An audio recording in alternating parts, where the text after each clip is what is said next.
Uh, uh, First Kings chapter 1. Adonias sets himself up as king. Chapter 1. When King David was very old, he could not keep warm even when they put covers over him. So his attendants said to him, "Let us look for a young virgin to serve the king and take care of him. She can lie beside him so that our Lord the king may keep warm." Then they searched throughout Israel for beautiful young women and found Abisag, a Sunamite, and brought her to the king. The woman was very beautiful. She took care of the king and waited on him, but the king had no sexual relation with her. Now Adoniah, whose mother was Haggis, put himself forward and said, "I'll be king." So he got chariot and horses ready with 50 men to run ahead of him. His father had never rebuked him by asking, "Why do you behave as you do?" He was also very handsome and was born next after Absalom. Adoniah conferred with Joab, son of Yeruah, and with Abiathar the priest, and they gave him their support. But Sadok the priest, Benaiah, son of Jehoiada, Nathan the prophet, Simui, and Lay, and David's special guard did not join Adoniah. Adoniah then sacrificed sheep, cat, and fattened calves at the stone of Joel's near in Rogel. He invited all his brothers, the king's son, and all the royal officials of Judah, but he did not invite Nathan, the prophet of Benaiah, or the special guard, or his brother Solomon. Then Nathan asked Bathsheba, Solomon's mother, "Have you not heard that Adoniah, the son of Haggis, has become king? And our Lord David knows nothing about it. Now then, let me advise you how you can save your own life and the life of your son Solomon. Go in to King David and say to him, 'My lord, the king, did you not swear to me, your servant, surely Solomon your son shall be king after me, and he will sit on my throne? Why then has Adoniah become king? While you are still there talking to the king, I will come in and add my words to what you have said.' So Bathsheba went to see the aged king in his room, where Abishag the Sunamite was attending him. Bathsheba bowed down, prostrating herself before the king. "What is it you want?" the king asked. She said to him, "My lord, you yourself swore to me, your servant, by the Lord your God, Solomon your son shall be king after me, and he will sit on my throne. But now Adoniah has become king, and you, my lord the king, do not know about it. He has sacrificed great numbers of cattle, fattened calves and sheep, and has invited all the king's sons, Abiathar the priest, and Joab the commander of the army, but he has not invited Solomon your servant. My lord the king, the eyes of all Israel are on you, to learn from you who will sit on the throne of my lord the king after him. Otherwise, as soon as my lord the king is laid to rest with his ancient, and my son Solomon will be treated as criminals." While she was still speaking with the king, Nathan the prophet arrived. The king was told that the prophet is here, so he went before the king and bowed with his face to the ground. Nathan said, "Have you, my lord the king, declared that Adoniah shall be king after you, and then will sit on your throne? Today he has gone down and sacrificed great numbers of cattle, fattened calves, and sheep. He has invited all the king's sons, the commanders of the army, and Abiathar the priest. Right now they are eating and drinking with him, and saying, 'Long live King Adoniah, but me, your servant, and Zadok the priest, and Benaiah, son of Jehoiada, and your servant Solomon he did not invite. It is something my lord the king has done without letting his servant know. who should sit on the throne of my lord the king after him. David makes Solomon king. Then King David said, call in Bathsheba. So she came into the king's presence and stood before him. The king then took an oath, as sure as the Lord lives, who has delivered me out of every trouble, I will surely carry out this very day what I swear to you by the Lord. The God of Israel, Solomon your son shall be king after me, and he will sit on my throne in my place. Then Bathsheba bowed down with her face to the ground, prostrating herself before the king, and said, May my lord King David live forever. King David said, call in Zadok the priest, Nathan the prophet, and when Benaiah son of Jehoiada, when they came before the king, he said to them, take your Lord's servant with you, and have Solomon my son mount my own mule, and take him down to Gihon. There have Zadok the priest and Nathan the prophet anointed him king over Israel. Blow the trumpet and shout, long live King Solomon. Then you are to go up with him, and he is to come and sit on my throne and reign in my place. I have put him ruler over Israel and Judah. Benaiah, son of Jehoiada, answered the king, Amen. May the Lord, the God of my lord the king, so declared, as the Lord was with my lord the king, so may he be with Solomon, to make his throne even greater than the throne of my lord King David. So Zadok the priest, Nathan the prophet, Benaiah, son of Jehoiada, the Kerentites, and the Pelethites were down and had Solomon mount king David's mule, and they escorted him to Gihon. Zadok the priest took the horn of oil from the sacred tent and anointed Solomon. And all the people went up after him, playing pipes and rejoicing greatly, so that the ground shook with the sound. Adoniah and all the guests who were with him heard it as they were finishing their feast on hearing the sound of the trumpet. Joab asked, what's the meaning of all the noise in the city? Even as he was speaking, Jonathan, son of Abiathar the priest, arrived. Adoniah said, come in, a worse man like you must be bringing good news. Not at all, Jonathan answered. Our Lord King David has made Solomon king.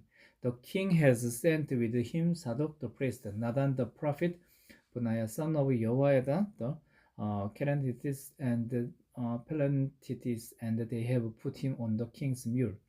And Zadok the priest and Nathan the prophet have anointed him king at Gihon. From there they have gone up cheering, and the city resounds with it. That's the noise you hear. Moreover, Solomon has taken his seat on the royal throne. Also, the royal officials have come to congratulate our Lord King David, saying, may you, God, make Solomon's name more famous than yours, and his throne greater than yours. And the king bowed in worship on his bed, and said, praise be to the Lord, the God of Israel, who has allowed my eyes to see a successor on my throne today. At this, all Adoniah's guests rose in alarm and dispersed. But Adoniah, impure of Solomon, went and took hold of the horns of the altar. Then Solomon was told, Adoniah is afraid of King Solomon and is clinging to the horns of the altar. He said, let King Solomon swear to me today that he will not put his servant to death with the sword. Solomon replied, if he shows himself to be worthy, not an hair of his head will fall to the ground. But if evil is found in him, he will die. Then King Solomon sent men, and they brought him down from the altar. And Adoniah came and bowed down to King Solomon, and Solomon said, go to your home.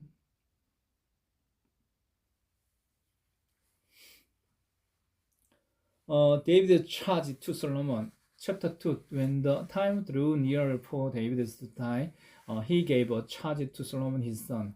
I'm about to go to the way of all the earth, he said, so be strong, act like a man, and observe what the Lord your God requires, walk in obedience to him, and keep his decrees and commands, his laws and regulation as written in the law of Moses.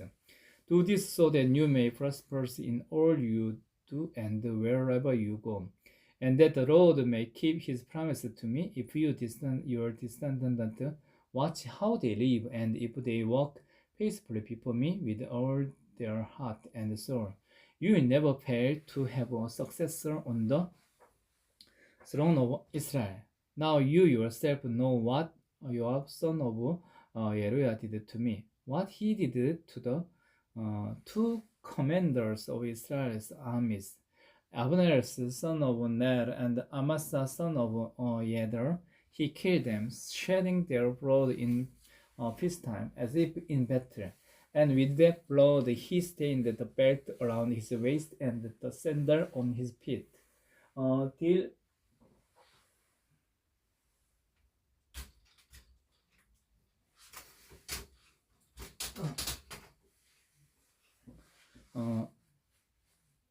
he killed them.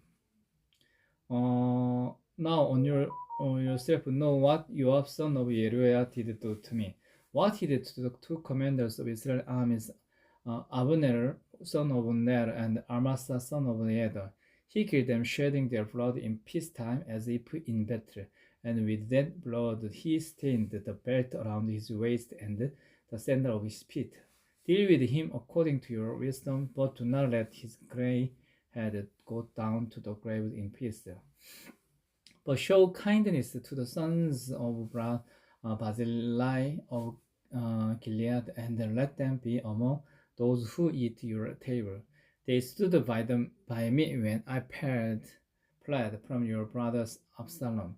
And remember, you have with you Simui, son of Gera, the Benjamin from Bahurim, who called down bitter curse on me the day I went to Mahanaim. When he came down to me at the Jordan, I swore to him by the Lord, I will not put you to death by the sword. But now do not consider him innocent. You are a man of wisdom. You will know what to do in him. Bring his gray head down to the grave in blood. Then David rested with his ancestors and was buried in the city of David. He had reigned 40 years over Israel, 7 years in Hebron, and 33 in Jerusalem. So Solomon sat on the throne of his father David, and his rule was firmly established. Solomon's throne established. Now Adoniah, the son of Haggis, went to Bathsheba, Solomon's mother. Bathsheba asked him, do you come peacefully? He answered, yes, peacefully. Then he added, I have something to say to you. You may say it, she replied. As you know, he said, the kingdom was mine. All Israel looked to me as their king. But things changed, and the kingdom has gone to my brother, for it has come to me from the Lord. Now I have one request to make of you.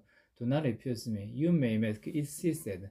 So he continued, please ask King Solomon, he will not refuse you, to give me Abishag, the Shunammite, as my wife. Very well, Bathsheba replied, I will speak to the king for you. When Bathsheba went to the king Solomon to speak to him for Adoniah, the king stood up to meet her, bowed down to her, and sat down on his throne. He had a throne brought for the king's mother, and she sat down at his right hand. I once more request to make of you, she replied, do not refuse me. The king replied, make him my mother, I will not refuse you. So she said, let Abishag the Shunammite be given in marriage to your brother Adoniah. King Solomon answered his mother, why do you request Abishag the Shunammite for Adoniah? You might as well request the kingdom from him. After he is my older brother, yes, for him and for Abiathar the priest and Joab son of Yeruiah. Then King Solomon swore by the sword, may God deal with me, be it ever so severely, if Adoniah does not pay with his life for this request.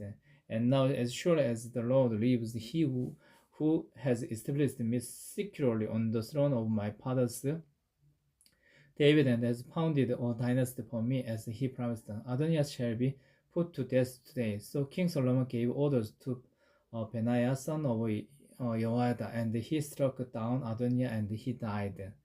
To Abiathar the priest, the king said, "Go back to your field in Anathos.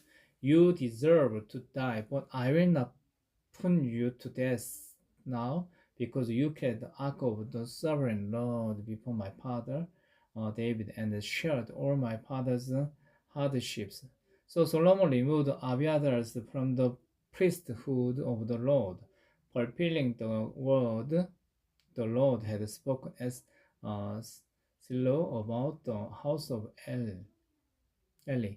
When the news reached Joab, who has conspired with Adoniah through not with Absalom, he fell to the tent of the Lord and took hold of the horns of the altar. King Solomon was told that Joab had fled to the tent of the Lord and was beside the altar. Then Solomon ordered Benaiah, son of Jehoiada, go strike him down. So Benaiah entered the tent of the Lord and said to Joab, "The king says, 'Come out.' But he answered, 'No, I will die here.' Benaiah reported to the king, 'This is how Joab answered me.'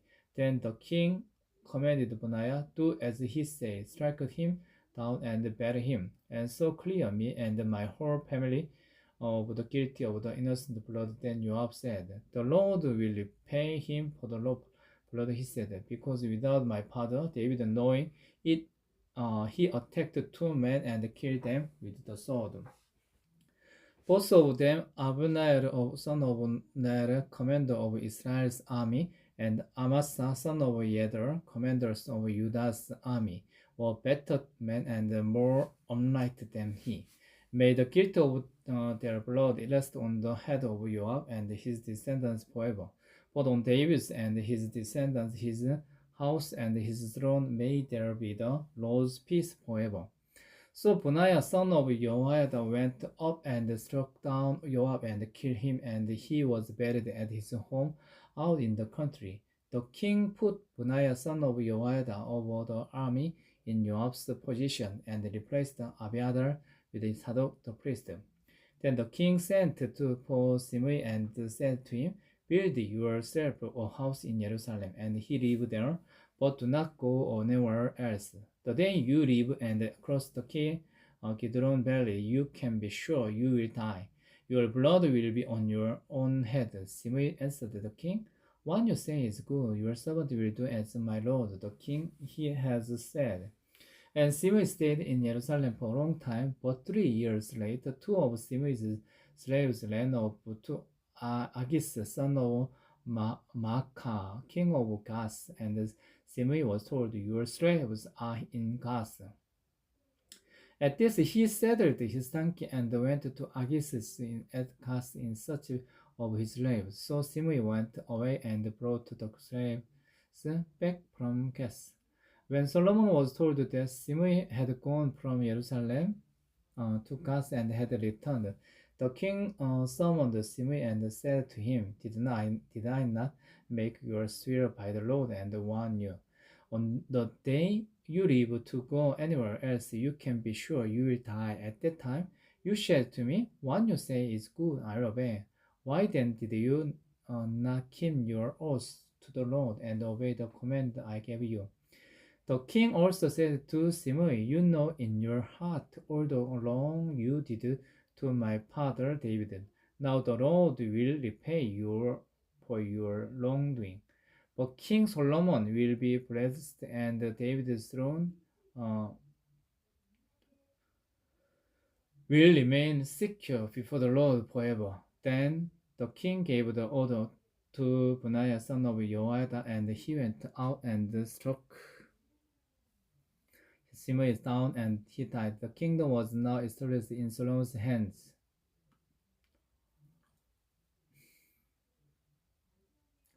Solomon asked for wisdom. Chapter 3. Solomon made an alliance with Pharaoh, king of Egypt, and married his daughter. He brought her to the city of David, and until he finished building his place and the temple of the Lord and the wall around Jerusalem, the people however, was still sacrificed at the high priest, because the temple had not yet built for the name of the Lord. Solomon showed his love for the Lord by walking according to the instruction given him by his father David, except that he offered sacrifice and burned incense on the high place. The king went to Gibeon to offer sacrifice, for that was the most important high place, and Solomon offered 1,000 burnt offering on that altar. At Gibeon, the Lord appeared to Solomon during the night in a dream, and God said, "Ask for whatever you want me to give you." Solomon answered, "You have shown great kindness to your servant, my father David, because he was faithful to you and righteous and upright in heart. You have continued the great kindness to him and have given him a son to sit on his throne this very day.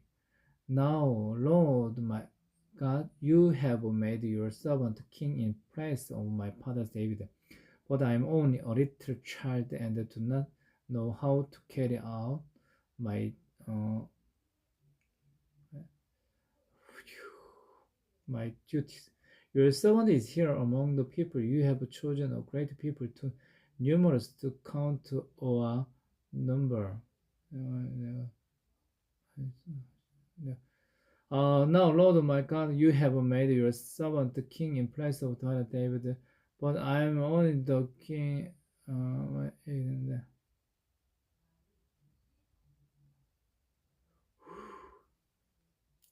Now, Lord my God, you have made your servant king in place of my father David, but I am only a little child and do not know how to carry out my duties. Your servant is here among the people. You have chosen a great people, too numerous to count or distinguished or numbers. So give your servant a discerning heart to govern your people and to distinguish between right and wrong. For who is able to govern and this great people of yours?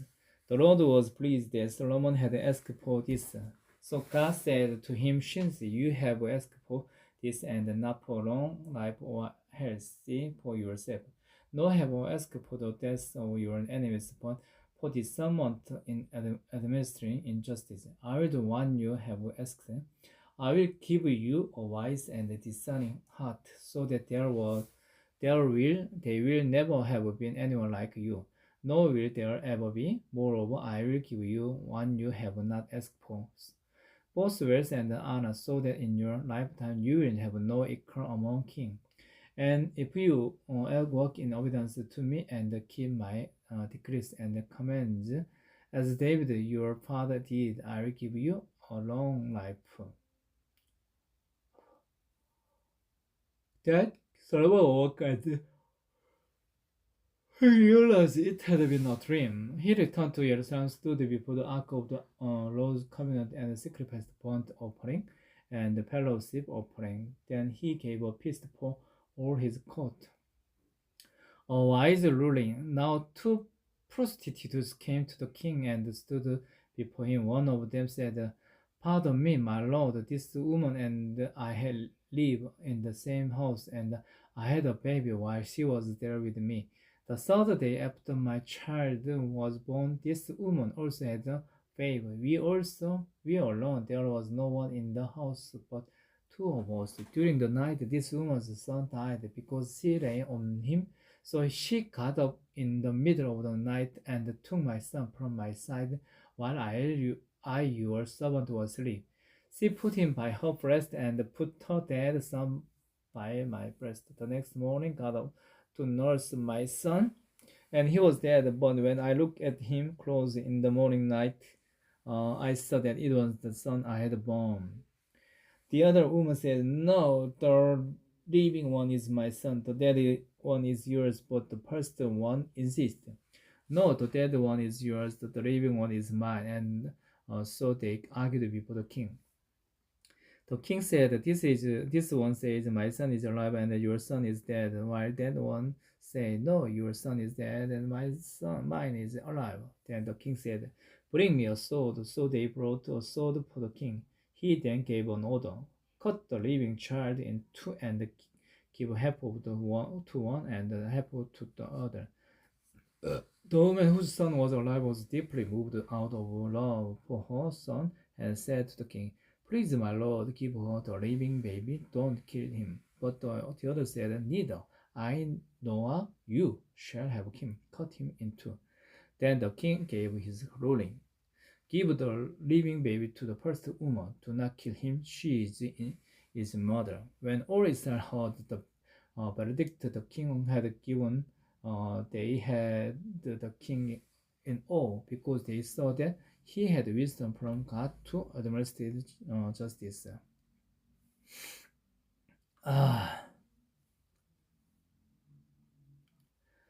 Solomon's officials and governors, chapter 4. So King Solomon ruled over all Israel, and these were his chief officials: Azariah, son of Zadok the priest, Elioreb, and Ahiah, son of Shisa, secretaries. Yosabah, son of Ahilud, recorder. Bunaiah, son of Jehoiada, commander-in-chief. Zadok and Abiad, priest. Azariah, son of Nathan, in charge of the district governor. Zabud, son of Nathan, a priest and advisor to the king. Aisar, palace administrator.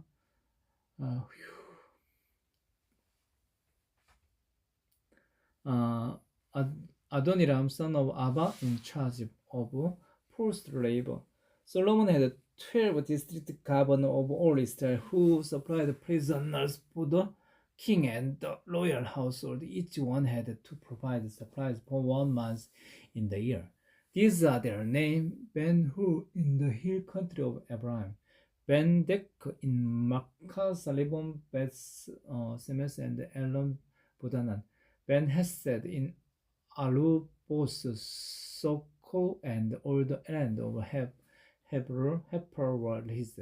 Ben-Abinadab and Napostor, he was married to Tappa, daughter of Solomon.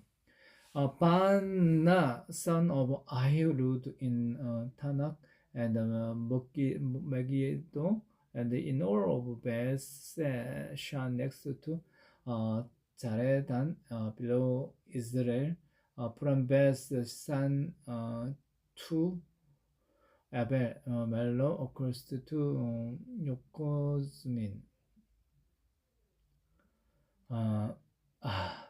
Ben-Geber in Ramos, Gilead, the settlement of Yar, son of Manasseh in Gilead, was his, as well as the region of Argob in Bashan and its 60 large walled cities with bronze gate bars. Ahinadab, son of Idor and Mahanaim, Ahimaaz in Naphtali, he had married Basemath, daughter of Solomon. Baana, son of Husai in Azer and in Alos. Yosabah, son of Parua in Isaac.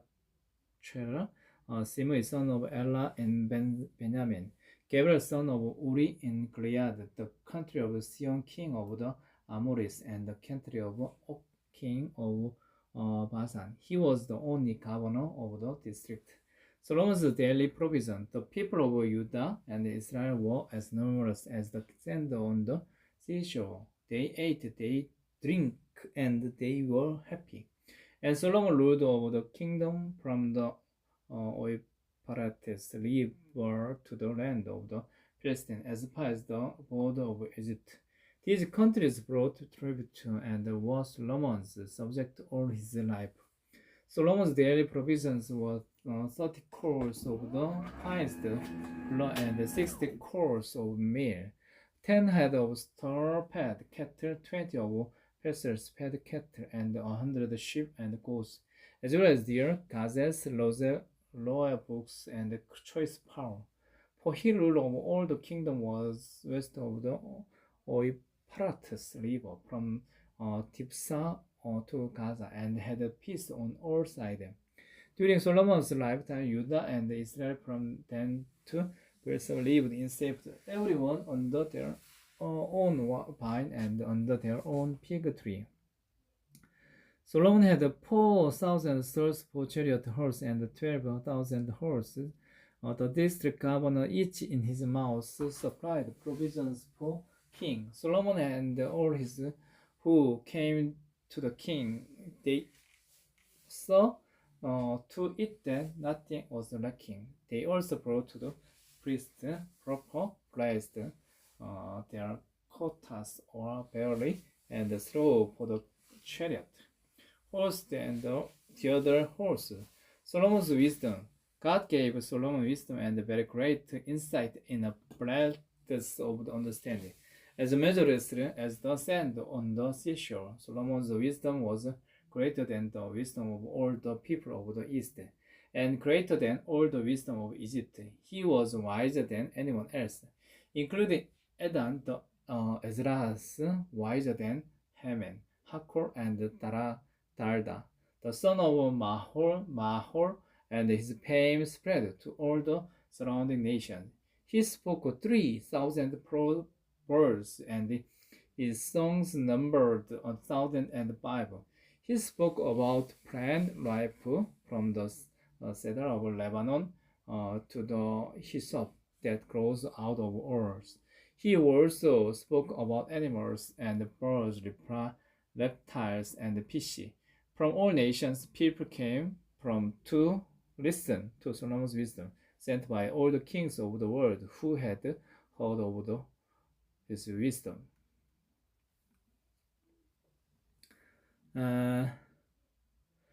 Preparation for building the temple. Chapter 5. When Hiram, king of Tyre, heard that Solomon had been anointed king to succeed his father David, he sent his envoys to Solomon because he had always been on friendly terms with David. So Solomon sent back this message to Hiram.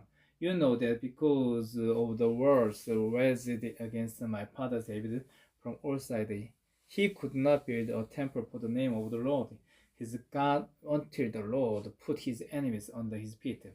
But the Lord my God has given me rest on every side, and there is no adversary or disaster. I intend, therefore, to build a temple for the name of the Lord my son, as the Lord told my father David when he said, Your son, whom I'll put on the throne in your place, will build the temple for my name. So give order that cedars of Lebanon be cut for me. My men will work with yours, and I will pay you for your men, whatever wages you send. You know that we have no one so skilled in felling timber as the Sidonians. When Hiram heard Solomon's message, he was greatly pleased and said, Praise be to the Lord today, for he has given David a wise son to rule over this great nation. So Hiram sent word to Solomon, I will receive the message you sent me, and I will do all your want in providing the cedars and the juniper's logs. My men will haul them down from Lebanon to the Mediterranean Sea, and I will float them as leopards by sea to the place you specify. Then I will separate them, and you can take them away, and you are to grant my wish by providing food for my royal household. In this way, Hiram kept Solomon supplied with all the cedars and the juniper log he wanted, and Solomon gave Hiram 20,000 cords of wheat as food for his household, in addition to 20,000 vessels of pressed olive oil. Solomon continued to do this for Hiram year after year. The Lord gave Solomon wisdom just as he had promised him. There were a peaceful relation between Hiram and Solomon, and the two of them made a treaty. King Solomon conscripted laughter from all Israel. 30,000 men he sent them up to Lebanon in ships of 10,000 amounts. so that they spent 1 month in Lebanon and 2 months at home. Adoniram was in charge of the forced labor. Solomon had severally 1,000 carriers and 80,000 stone cutters in the hills, as well as 3,300 poormen who supervised the project and directed the work. At the king's command, they removed from the quarry large block of high-grade stone to provide a foundation of dressed stone for the temple. The craftsmen of Solomon and Hiram and the workers from Bibles cut and prepared the timber and the stone for the building of the temple.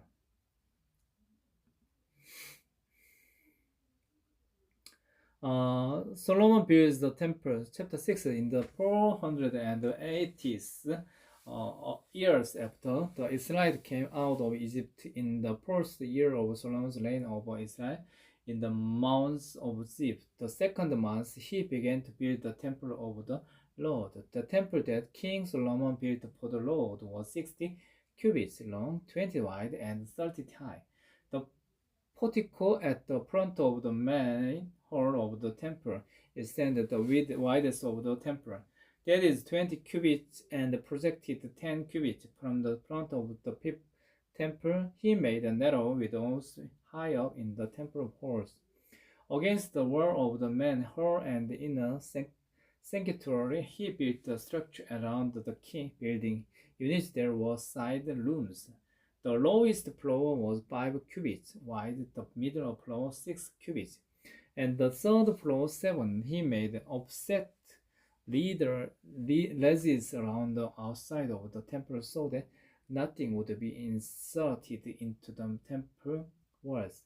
In building the temple, only blocks dressed at the quarry were used, and no hammer, scissor, or any other iron tool was heard at the temple site while it was being built.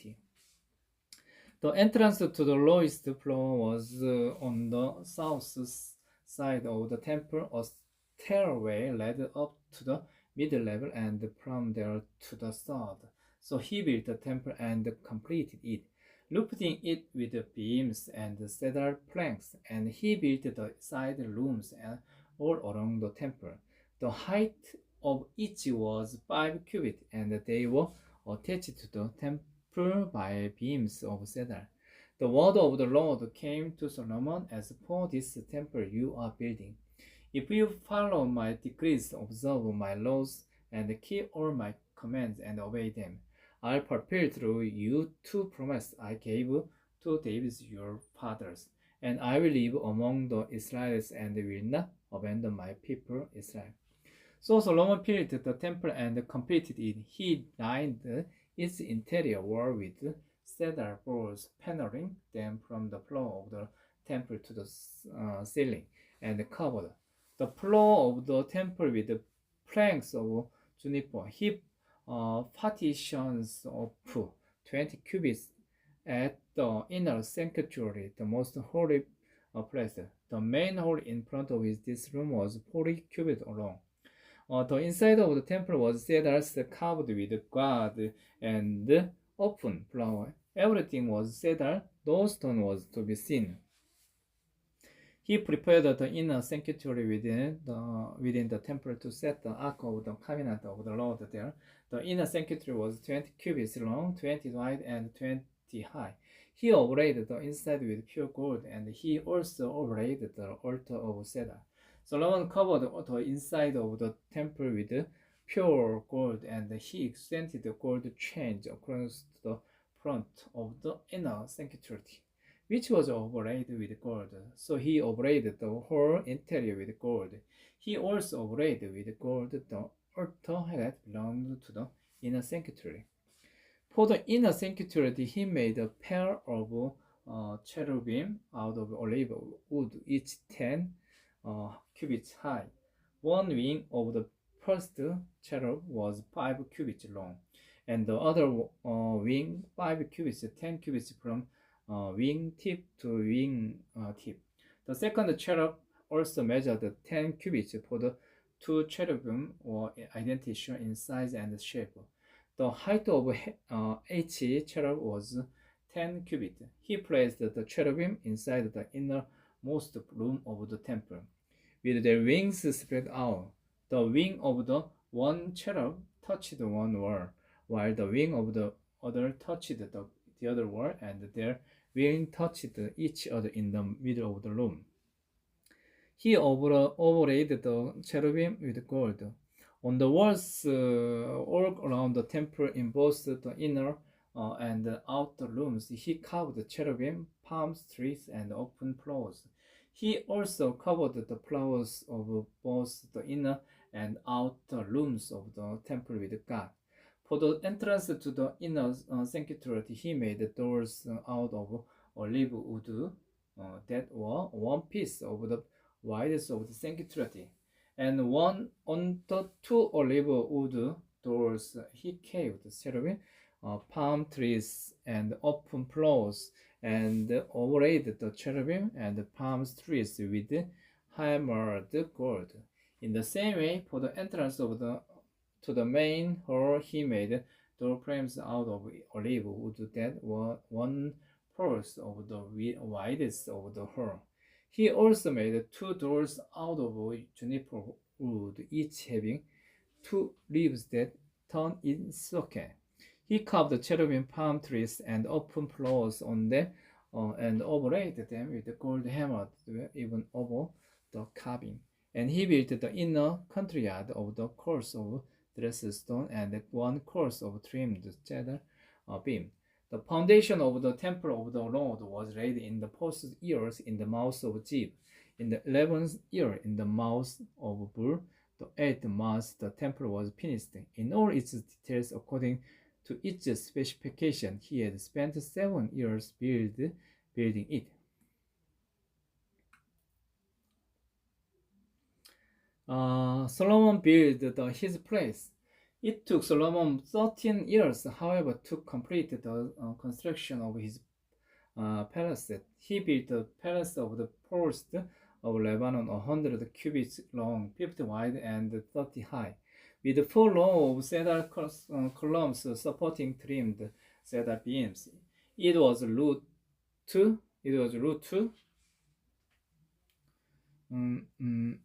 beams, 15 to a row. Its windows were placed high in sets of 3, facing each other. All the doorways had a rectangular frame. They were in the front part in set of 3, facing each other. He made a colonnade 50 cubits long and 30 wide. In front of it was a portico, and in front to that were pillars and an overhanging roof.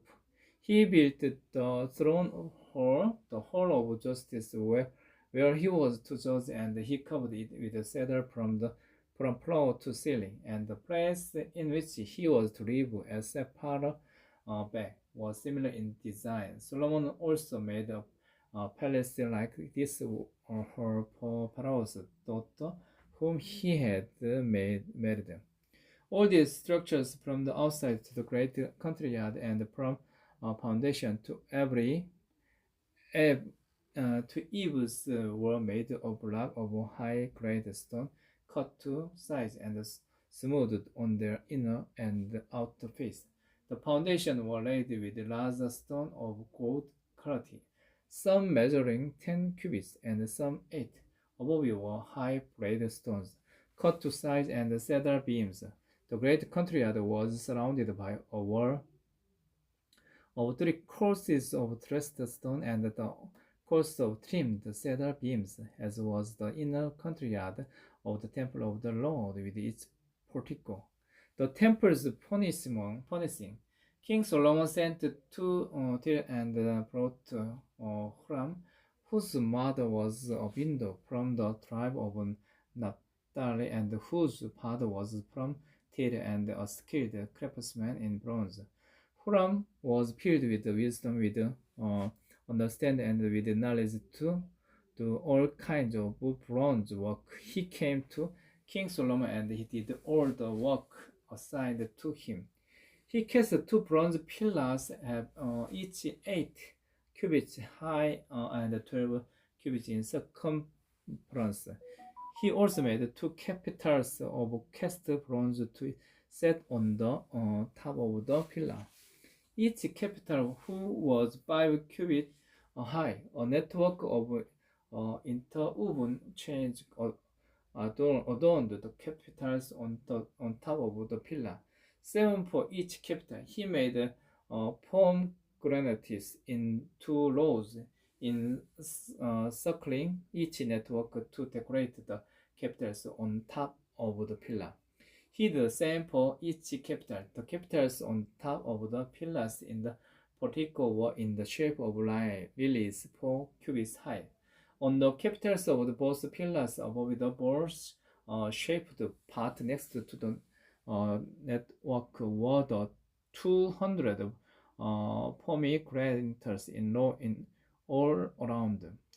He erected the pillars at the portico of the temple. The pillar to the south, the name Yakin, and the one to the north was the capital on top or in the shape of lilies. And so the work on the pillars was complete. He made a sea of cast metal circular in shape, measuring 10 cubits from rim to rim and 5 cubits high. It took a line of 30 cubits to measure around it. Below the rim, God encircled it. 10 to a cubit, the gourd were cast in 2 rows in one piece with the sea. The sea stood on 12 bulls, 3 facing north, 3 facing west, 3 facing south, and 3 facing east. The sea rested on top of them, and their hand cutters were toward the centers. It was hand breadth in thickness, and its rim was like the rim of a cup, like a lily blossom. It had 2,000 bases.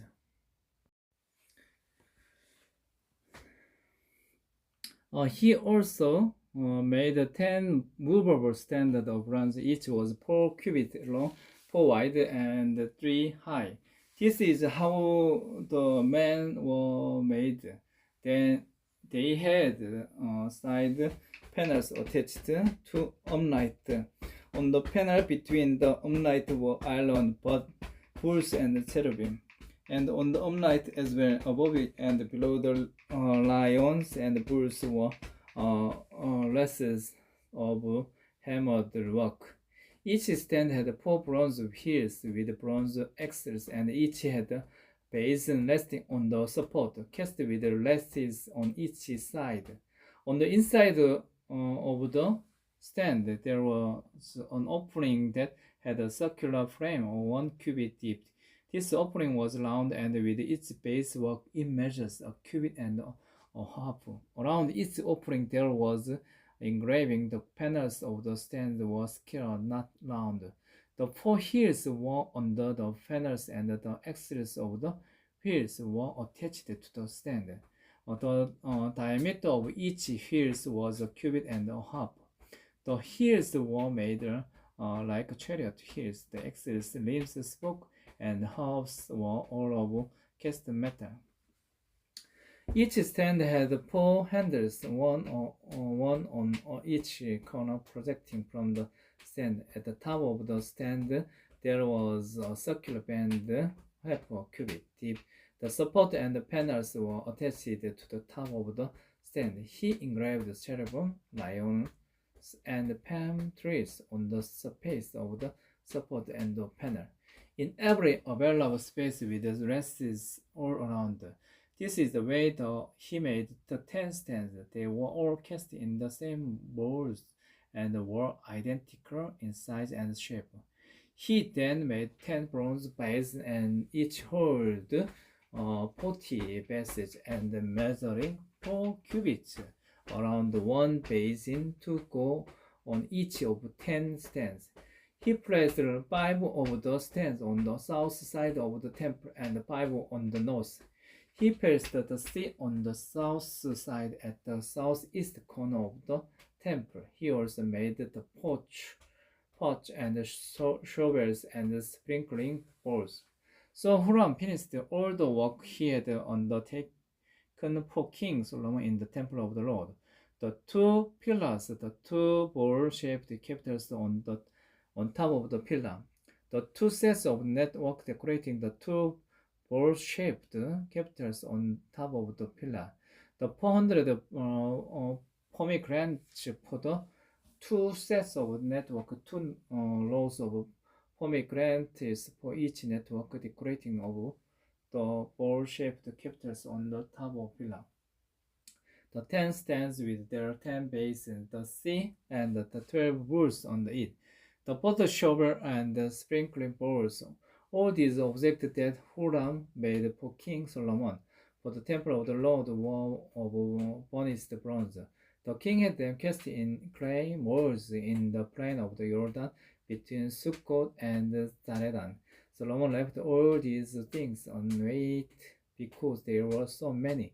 The weight of the bronze was not determined. Solomon also made all the furnishings that were in the Lord's temple: the golden altar, the golden table on which was the bread of the presence, the lampstands of pure gold, 5 on the right and 5 on the left, in front of the inner sanctuary, the gold floral work and lamps and tongues, the pure gold basin with thin trimmers, sprinkling bowls and dishes and censers, and the two sockets for the doors of the innermost room, the most holy place, and also for the doors of the main hall of the temple. When all the work King Solomon had done for the temple of the Lord was finished, he brought in the things his father David had dedicated, the silver and the gold and the things, and he placed them in the treasuries of the Lord's temple.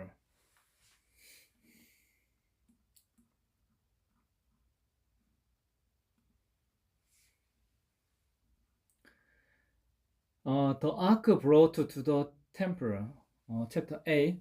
The king Solomon summoned into his presence at Jerusalem the elders of Israel, all the heads of the tribes, and the chief of the Israel's families, to bring up the ark of the Lord's covenant from Zion, the city of David. All the Israelites came together to King Solomon at the time of the festival in the month of Adanim, the 7th month. When all the elders of Israel had arrived, the priests took up the ark, and they brought up the ark of the Lord and the tent of meeting and all the sacred furnishing in it. The priests and the Levites carried them all, and King Solomon and the entire assembly of Israel that had gathered about him were before the ark, sacrificing so many sheep and cattle that they could not be recorded or counted. The priest then brought the ark of the Lord's covenant to its place in the inner sanctuary of the temple, the most holy place, and put it beneath the wings of the cherubim. The cherubim spread their wings over the place of the ark and overshadowed the ark and its carrying poles. These poles were so long that their ends could be seen from the holy place in front of the inner sanctuary, but not from outside the holy place, and they are still there. There was nothing in the ark except the two stone tablets that Moses had placed at Horeb, where the Lord made a covenant with the Israelites from they came out of Egypt. When the priest withdrew from the holy place, the cloud filled the temple of the Lord, and the priest could not perform their service because of the cloud, for the glory of the Lord filled his temple. Then Solomon said that the Lord has saved that he would dwell in a dark cloud. I have indeed built a magnificent temple for you, a place for you to dwell forever. While the whole assembly of Israel was standing there, the king turned around and blessed them. Then he said, "Praise be to the Lord, the God of Israel, who with his own hand has fulfilled what he promised with his own mouth to my father David. For he said, since the day I brought my people Israel out of Egypt, I have not chosen a city in any tribe of Israel to have a temple built so that my name might be there. But I have chosen David to rule my people Israel. My father David had in his heart to build a temple for the name of the Lord, the God of Israel. But the Lord said to my father David, you did well to have it in your heart to build a temple for my name. Nevertheless, you are not the one who build the temple, but your son, your own flesh and blood. He is the one who will build the temple for my name. The Lord has kept the promise he made. I have succeeded David my father, and now I sit on the throne of Israel. Just as the Lord promised, and I have built the temple for the name of the Lord, the God of Israel. I have provided a place there for the ark, in which is the covenant of the Lord that he made with our ancestors when he brought them out of Egypt. Solomon's prayer for dedication. The Solomon stood before the altar of the Lord in front of the whole assembly of the Israel, spread out his hand toward heaven, and said, Lord, the God of Israel, there is no God like you in heaven above or on earth below. You who keep your covenant of love with your servant, who continue wholeheartedly in your way. You have kept your promise to your servant David my father. With your mouth you have promised, and with your hand you have fulfilled it as it is today. Now, Lord, the God of Israel, keep for your servant David my father the promises you made to him when you said, you shall never fail to have a successor to sit before me on the throne of Israel. If only your descendants are careful in all they do to walk before me faithfully as you have done. And now, God of Israel, let your word that you promised your servant David my father come true. But will God really dwell on us? The heavens, even the highest heaven, cannot contain you. How much less the temple I have built? Yet give attention to your servant's prayer and his plea for mercy. Lord my God, hear the cry and pray that your servant is praying in your presence this day. May your eyes be open toward this temple night and day. This place of which you said, my name shall be theirs, so that you will hear the prayer your servant prays toward this place. Hear the supplication of your servant and of your people Israel when they pray toward this place. Hear from heaven your dwelling praying, and when you hear, forgive.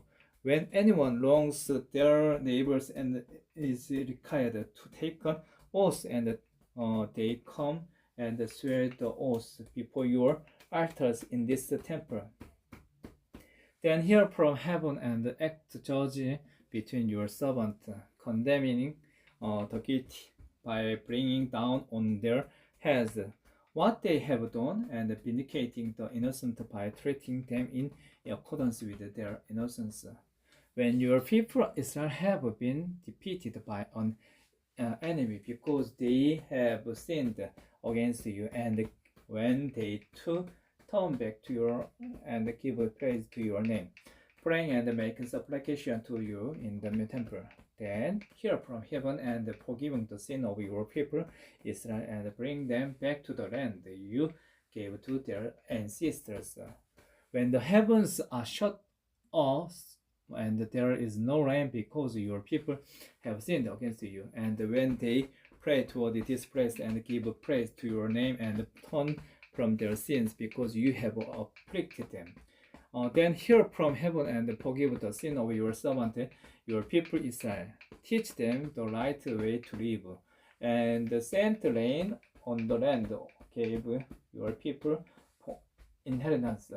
When famine or plague comes to the land, or bringing or mild dew, locust or grasshopper, or when an enemy besieges them in any of their cities, whatever disaster or disease may come, and when a prayer or plea is made by anyone among your people Israel, being aware of the application of their own heart and spreading out their hands toward this temple, then hear from heaven your dwelling place, forgive and deal with everyone according to all they do, since you know their heart.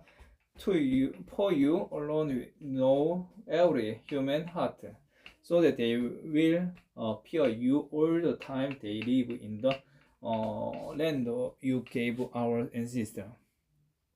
As for the foreigners who does not belong to your people Israel, but has come from a distant land because of your name, for they will hear of your great name and your might, and outstretched arm. When they come and pray toward this temple, they hear from heaven your dwelling place. Do whatever the foreigners ask of you, so that all the peoples of the earth may know your name and fear you, as do your own people Israel, and may you know that this is how I have built bears your name. When your people go against their enemies, wherever you send them, and where they pray to the Lord toward the city you have chosen and the temple have built for your name, then hear from heaven their praise and their praise, and uphold their cause.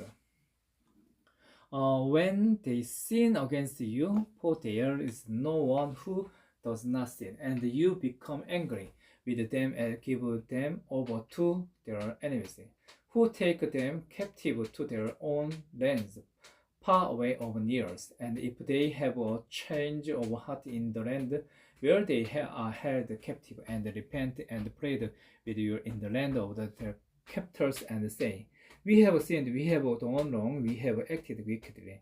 And if then they turn back to you with all their heart and soul in the land of the enemy, who took them captive, and prayed to you toward the land you gave their ancestors, toward the city you have chosen, and the temple I have built for your name. Then from heaven, your dwelling place, here they pray and they pray and uphold their hosts, and forgive your people who have sinned against you, forgive all the offenses they have committed against you, and cause their captors to show them mercy. For they are your people and your inheritance, whom you brought out of Egypt, out of that iron smelting furnace. May your eyes be open to your servant plea and to the plea of your people Israel, and may you listen to them whenever they cry out to you. For you singled them out from all the nations of the world to be your own inheritance, just as you declared through your servant Moses, when your sovereign Lord brought out ancestors out of Egypt. When Solomon had finished all this praise and supplication to the Lord, he rose from before the altar of the Lord, where he had been kneeling with his hands spread out toward heaven. He stood and blessed the whole assembly of Israel in a loud voice, saying, Praise be to the Lord, who has given rest to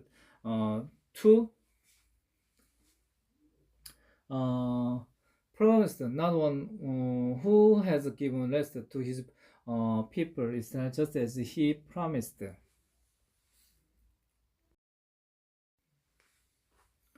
Not one word has failed of all the good promises he gave through his servant Moses. May the Lord our God be with us as he was with our ancestors. May he never leave us nor forsake us. May he return our hearts to him to walk in obedience to him and keep the commands, decrees, and laws he gave our ancestors. And may these words of mine, which I have prayed before the Lord, be near to the Lord our God day and night, that he may uphold the causes of his servants and the causes of his people Israel according to each day's need, so that all the peoples of the earth may know that the Lord is God and that there is no other. And may your heart be fully committed to the Lord our God, to live by his decrees and obey his commands as at this time. The dedication of the temple. Then the king and Israel and all Israel with him offered sacrifice before the Lord. Solomon offered a sacrifice of fellowship offering to the Lord, 22,000 cattle and 120,000 sheep and goats. So the king and all the Israelites dedicated the temple of the Lord. On that same day, the king consecrated the middle part of the courtyard in front of the temple of the Lord And there he offered burnt offering, grain offering, and the fat of the fellowship offerings, because the bronze altar that stood before the Lord was too small to hold the burnt offerings, the grain offerings, and the fat of the fellowship offering. So Solomon observed the festival at that time, and all Israelites with him, a vast assembly, people from Lebo Hamas to the Wadi of Egypt. They celebrate it before the Lord our God for 7 days, and 7 days more, 14 days in all. On the following day, he sent the people away. They blessed the king and then went home, joyful and glad in heart for all the good things the Lord had done for his servant David and his people Israel.